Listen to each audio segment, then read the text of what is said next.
What if I told you that Hamilton's disaster in the sprint classification of Belgium was not the pilot's fault, but the tip of the iceberg of a crisis that Ferrari has tried to keep hidden throughout the season? How is it possible that a 7-time world champion was eliminated in the first round of a sprint?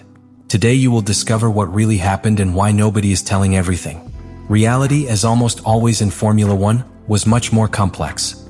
And what happened in that last fastback attempt, just when entering the mythical chicane bus stop, was not the result of chance or a human error.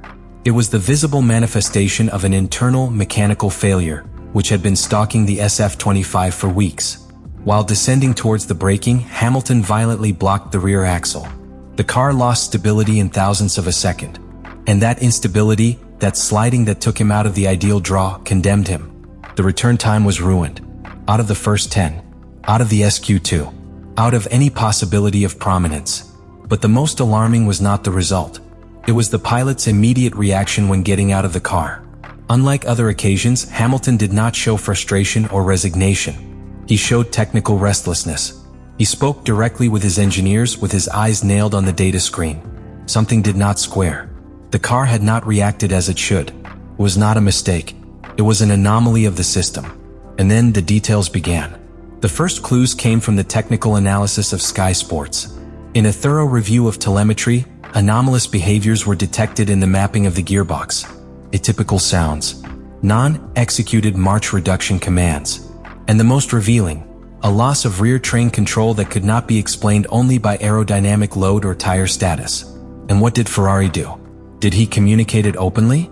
Did the ruling acknowledged? At all. The team issued a brief statement on adaptation problems and changing conditions. Empty words that tried to disguise a deeper crisis. A crisis that, as we will see in the following blocks, did not start in Spa, but that in Spa became impossible to hide. Modern Formula One is a symphony of interconnected systems. When everything works, the car is an extension of the pilot, a machine that responds with surgical precision to each minimum order. But when one of those systems fails, even the most talented of the champions is helpless. That was exactly what happened to Lewis Hamilton in Spa-Francorchamps. What seemed to the naked eye a braking error or uncoordination between hands and feet was soon denied by the technical analysis. Anthony Davidson, a veteran with intimate knowledge of F1 engineering, was one of the first to raise his voice. In an exhaustive review of the onboard, it caught a detail that went unnoticed by the majority. A vibration and a characteristic sound just by making descending changes. It was a backlash.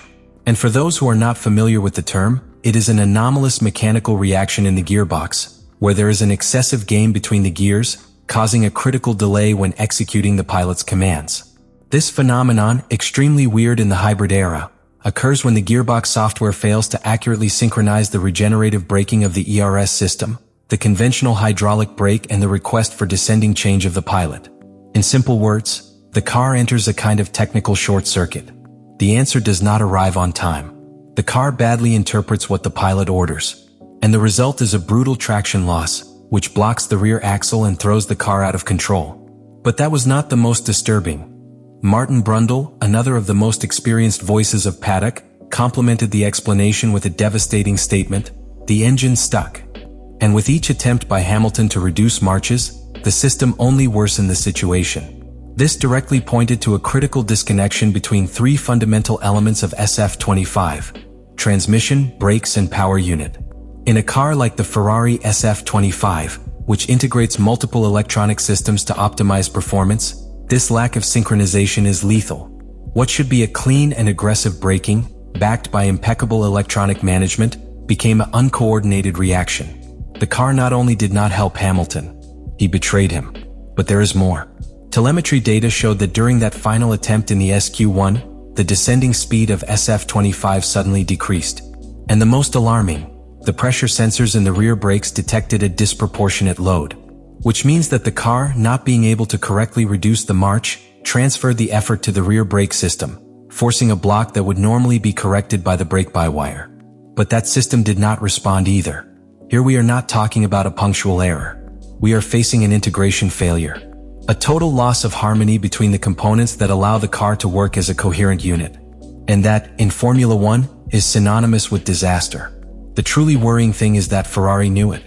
It was not the first time that they detected desynchronization in the response of the SF-25 under extreme load conditions. In fact, some internal voices who spoke in anonymity acknowledged that in the preseason tests an erratic behavior had already been observed under combined lateral and braking loads. But the team chose to minimize the risks, trusting that software and calibration would resolve it before the start of the European calendar. In Spa, that bet collapsed. And he did it in the worst possible way, humiliating his star pilot in a qualifying session and exposing a structural failure. The most surprising thing is that after the classification, Ferrari avoided any direct mention to the transmission system or the brake-by-wire. No technical conference. No mea blame. No attempt of transparency. Just silence. And that silence speaks more than 1,000 press releases. Because in a category where each millisecond is the product of thousands of technical decisions, what we saw in Belgium was not an accident. It was a consequence. The consequence of having ignored warning signs, of having prioritized aerodynamic and conceptual adjustments above the reliability of mechanical interaction. And now that decision chases Ferrari in each sector, each braking, every return. The sprint classification in Belgium was not an isolated event. It was simply the first moment that the world could see, in a raw and without filters, the symptoms of a deeper technical illness that Ferrari has been dragging from the preseason. The SF-25, the car with which the Scuderia finally intended to break its drought of titles, has shown in just some careers design and integration problems that not only compromise performance, but also the general stability of the project. From outside, the car seemed promising, aerodynamically more aggressive, with a stylized design line and a clear commitment to reduce non-suspended mass. However, what seemed like an evolutionary leap has become a continuous source of structural problems. One of the most serious has its own name, the pull rod type rear suspension system. The result is unpredictable instability in high-speed curves. The flat car background to generate aerodynamic load behaves erratically, altering airflow and generating adherence losses without prior notice. This makes the car, in certain configurations and career situations, becomes unpredictable for the pilot. And no matter how many hours of simulator or telemetry are analyzed, the track perception of that instability cannot be corrected from a keyboard. It requires a complete review of the concept.